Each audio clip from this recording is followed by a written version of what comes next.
MLC Jeevan రెడ్డికి అధిష్టానం నుంచి పిలుపు వచ్చింది. దీంతో ఆయన విప్ అడ్లూరి లక్ష్మణ్తో కలిసి ఢిల్లీ బయలుదేరి వెళ్లారు. ఇవాళ ఆయన కాంగ్రెస్ చీఫ్ మల్లికార్జున ఖర్గే, కేసీ వేణుగోపాల్తో సమావేశం కానున్నారు. తాజాగా మంచిర్యాల ఎమ్మెల్యే సంజీవ్ కుమార్ కాంగ్రెస్ పార్టీలోకి చేర్చుకున్న నేపథ్యంలో అలకబోనిన జీవన్ రెడ్డితో ప్రత్యేకంగా చర్చించనున్నారు.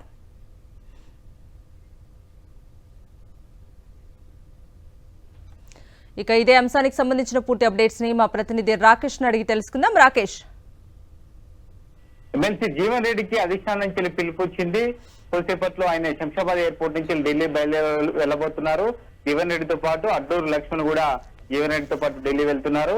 కేసీ వేణుగోపాల్ అలాగే ఖర్గేని ఇద్దరిని కూడా జీవన్ రెడ్డిని కలిసే అవకాశం ఉంది. మున్షి స్వయంగా కూడా జీవన్ రెడ్డికి ఫోన్ చేసి ఖర్గే అలాగే మున్షిని కల్పిస్తున్నట్టు చెప్పినట్టుగా సమాచారం. ముఖ్యంగా జగిత్యాల ఎమ్మెల్యే సంజయ్ కాంగ్రెస్ చేరికతో జీవన్ రెడ్డి తీవ్ర అసంతృప్తి వ్యక్తం చేశారు. తనకు సమాచారం ఇవ్వకుండా కాంగ్రెస్ లో ఎలా చేర్చుకుంటారంటూ కూడా గత 2 ఏళ్లుగా కూడా ఆయన తీవ్ర అసంతృప్తి వ్యక్తం చేయడం జరిగింది. శ్రీధర్ బాబు అలాగే బట్టి తోకుమార్ రెడ్డి లాంటి నేతలు మాట్లాడినప్పటికీ ఆయన వెనక్కి తగ్గిపోవడంతో నేరుగా అధిష్టానం రంగంలో దిగింది. ఈరోజు సాయంత్రం ఖర్గే అలాగే సంబంధించి మాట్లాడే అవకాశం ఉంది. ఏదైనా ఒక హామీ ఇచ్చే అవకాశం ఉన్నట్టుగా ఒక చర్చ అయితే జరుగుతుందని చెప్పుకోవచ్చు. మంత్రి పదవికి సంబంధించి కూడా ఇచ్చే అవకాశం ఉన్నట్టుగా కాంగ్రెస్ నేతల్లో ఒక చర్చ అయితే జరుగుతుందని చెప్పొచ్చు. ఇప్పటికే సీఎం రేవంత్ రెడ్డితో పాటు కోమటిరెడ్డి వెంకటరెడ్డి, పొంగులేటి శ్రీనివాసరెడ్డి అలాగే జూపల్లి కృష్ణారావు, సీతక్క ఇప్పటికే ఢిల్లీలో ఉన్న నేపథ్యంలో ఈరోజు ఉదయమే ఉత్తమ్ రెడ్డి అలాగే బట్టి విక్రమార్క ఢిల్లీ వెళ్ళడం జరిగింది. కేబినెట్ విస్తరణకు సంబంధించి కూడా ఒక చర్చ జరుగుతున్న నేపథ్యంలో దానికి సంబంధించి ఒక నిర్ణయం తీసుకునే అవకాశం ఉంది. సాయంత్రం జరిగే హైకమాండ్ నేతల భేటీలో కేబినెట్ విస్తరణ, కొత్త కార్పొరేషన్లకు సంబంధించి చైర్మన్ల నియామకం అలాగే పీసీసీ చీఫ్ ఎంపికతో పాటు జీవన్ రెడ్డికి సంబంధించిన అసంతృప్తి అంశం కూడా చర్చకు రాబోతా ఉంది. జీవన్ రెడ్డికి ఒక కీలక హామీ అయితే ఏఐసీసీ ఇచ్చే అవకాశం అయితే కనిపిస్తుందని చెప్పుకోవచ్చు.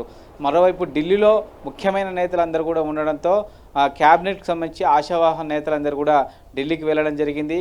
తమకు సంబంధించి మంత్రి పదవి కావాలంటూ కూడా ఢిల్లీ స్థాయిలో లాబింగ్ చేస్తున్నారు. పీసీసీ పదవి కూడా కొంతమంది ఆశిస్తుండటంతో వారు కూడా ఢిల్లీ వెళ్ళడం జరిగింది. ప్రస్తుతంకి సంబంధించి చూస్తే మొత్తం 3 ఉమ్మడి జిల్లాలకు ప్రస్తుత క్యాబినెట్లో చోటు కల్పించలేదు. దీంతో వారికి చోటు కల్పించాలని పార్టీ భావిస్తున్న నేపథ్యంలో ఆదిలాబాద్ నుంచి సంబంధించి ప్రస్తుత ఎమ్మెల్సీ గతంలో ఎమ్మెల్సీగా పనిచేసి ప్రస్తుతం ఎమ్మెల్యేగా ఉన్న ప్రేమ్ సాగర్ రావు అలాగే గడ్డం వినోద్, వివేక్తో పాటు మరికొందరు నేతలు మంత్రి పదవి ఆశిస్తున్నారు. ఇటు నిజామాబాద్ జిల్లాకు వస్తే సుదర్శన్ రెడ్డితో పాటు మైనారిటీ కోటాలో షబీర్ అలీ ఆశిస్తున్నారు. అలాగే ప్రస్తుతం వర్కింగ్ ప్రెసిడెంట్ ఎమ్మెల్సీగా ఉన్న మహేష్ కుమార్ గౌడ్ కూడా తనకు మంత్రి పదవి లేదంటే పీసీసీ పదవి అడుగుతున్న పరిస్థితి కనబడుతుందని చెప్పుకోవచ్చు. హైదరాబాద్ విషయానికి వస్తే ఇతర పార్టీ నుంచి చేరిన దానం నాగేంద్ర మాత్రమే ప్రస్తుతం ఉండడం జరిగింది. అయితే దానం నాగేంద్ర కూడా అవకాశం ఉంటే తనకు మంత్రి పదవి ఇవ్వాలని కోరుతున్నారు. రంగారెడ్డి నుంచి జిల్లాలో చూస్తే మల్రెడ్డి రంగారెడ్డి మంత్రి పదవి కోసం చేస్తున్నారు. అలాగే ఎమ్మెల్సీ అయిన పల్మూరి వెంకట్ కూడా తనకు మంత్రి పదవి వస్తున్నట్టు కూడా ఆశాభావం వ్యక్తం చేస్తున్న పరిస్థితి అయితే కనబడుతుందని చెప్పుకోవచ్చు. ఇక ఎస్టీ కోటా నుంచి చూస్తే ఇప్పటికే సీతక్క ఉన్నప్పటికీ లంబాడ సామాజిక వర్గం నుంచి బాలునాయక్ తనకు మంత్రి పదవి వచ్చే అవకాశం ఉన్నట్టుగా తెలుస్తూ ఉంది. ఇలా పలు కీలక నేతలకు సంబంధించి మంత్రి పదవులు ఆశిస్తున్నారు. వాళ్ళందరూ కూడా ఢిల్లీ వెళ్ళి ఢిల్లీలో నేతలను కలిసే ప్రయత్నం చేస్తూ ఉన్నారు. Okay Rakesh, thank you.